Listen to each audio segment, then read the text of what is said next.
आज का हमारा फर्स्ट वर्ड है इमैक्युलेट। इमैक्युलेट का मतलब होता है साफ सुथरा या फिर बेदाग।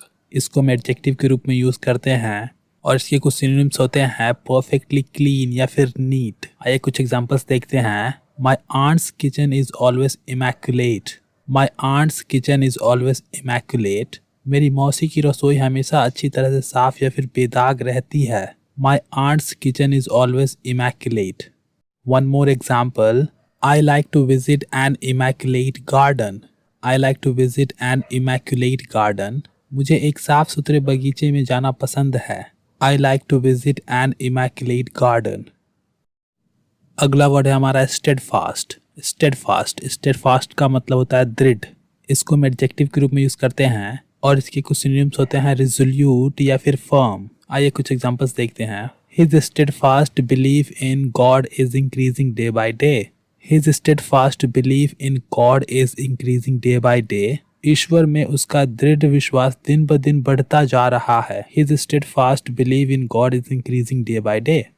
अगला एग्जाम्पल है हमारा I think his loyalty towards king is not steadfast. I think his loyalty towards king is not steadfast. मुझे लगता है कि राजा के प्रति उनकी वफादारी दृढ़ नहीं है। I think his loyalty towards king is not steadfast.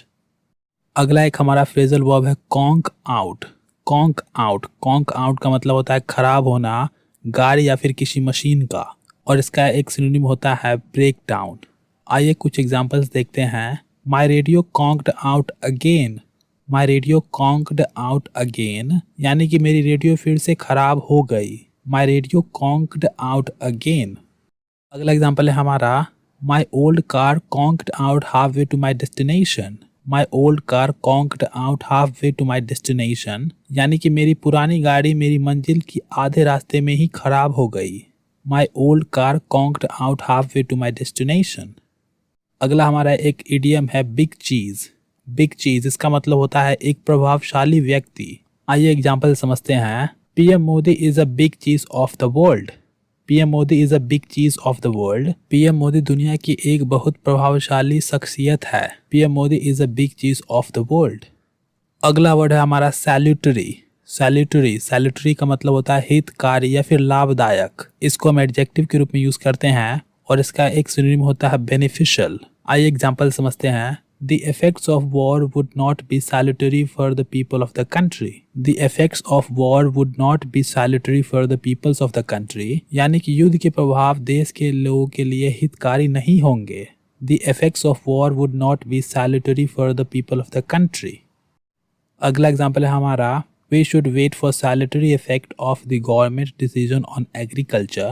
हमें कृषि पर सरकार के फैसले के लाभकारी प्रभाव के लिए परीक्षा करनी चाहिए। We should wait for salutary effect of government's decision on agriculture.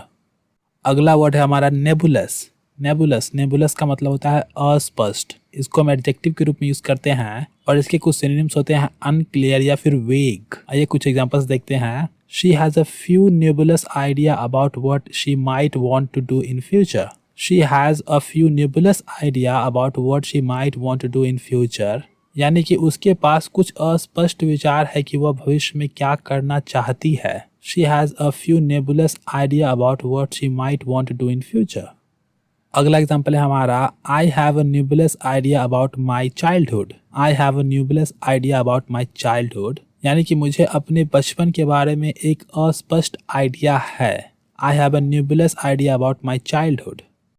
अगला वर्ड है हमारा एक्सह्यूम। इसका मतलब होता है जमीन खोद कर निकालना बॉडी या फिर किसी के चिता को। इसको हम वर्ब के रूप में यूज करते हैं और इसका एक सिनोनिम होता है अनअर्थ। आइए कुछ एग्जांपल्स देखते हैं।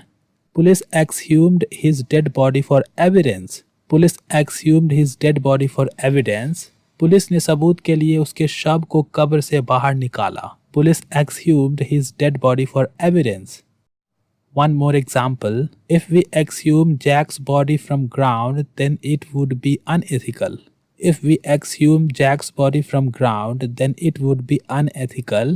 अगर हम जैक के शरीर को जमीन से बाहर निकालते हैं तो यह अनएथिकल होगा या फिर अनैतिक होगा। अगला वर्ड है हमारा नोविस का मतलब होता है नया या फिर जिसके पास एक्सपीरियंस ना हो। इसको हम एडजेक्टिव के रूप में यूज करते हैं और इसका कुछ सिनोनिम्स होता है इनएक्सपीरियंस्ड या फिर न्यू। जैसे कि एग्जांपल देखिए, doctor Jaishankar is not novice in foreign affairs. Doctor Jaishankar is not novice in foreign affairs, यानी कि डॉक्टर जयशंकर विदेशी मामलों में नए नहीं हैं। अगला वर्ड है हमारा प्लमेट। प्लमेट प्लमेट का मतलब होता है तेजी से गिरना, स्टॉक या फिर किसी की पॉपुलैरिटी। इसको हम वर्ब या फिर नाउन के सेंस में यूज करते हैं और इसका कुछ सिनोनिम्स होता है स्टीप फॉल या फिर ड्रॉप। आइए कुछ एग्जांपल्स देखते हैं। Stock market has plummeted drastically today. Stock market has plummeted drastically today. Share बाजार में आज भारी गिरावट हुई है। Stock market has plummeted drastically today. One more example, Rahul's popularity is plummeting continuously. Rahul's popularity is plummeting continuously. यानी कि राहुल की लोकप्रियता लगातार गिर रही है। Rahul's popularity is plummeting continuously. आज का हमारा लास्ट वर्ड है विजिलेंट। विजिलेंट का मतलब होता है चौकस या फिर सतर्क या फिर सावधान। इसको हम एडजेक्टिव के रूप में यूज करते हैं और इसकी कुछ सिनोनिम्स होते हैं कॉशियस या फिर वॉचफुल। आइए कुछ एग्जांपल्स देखते हैं। You have to be vigilant while crossing the road. You have to be vigilant while crossing the road. सड़क पार करते समय आपको सतर्क रहना होगा। You have to be vigilant while crossing the road. अगला एग्जाम्पल है हमारा, Security personnel need to be more vigilant in checking bags and packages.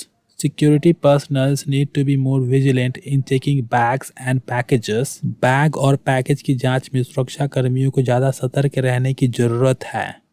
And this brings us to the end of the video. Thank you very much for watching and please subscribe the channel and like the video.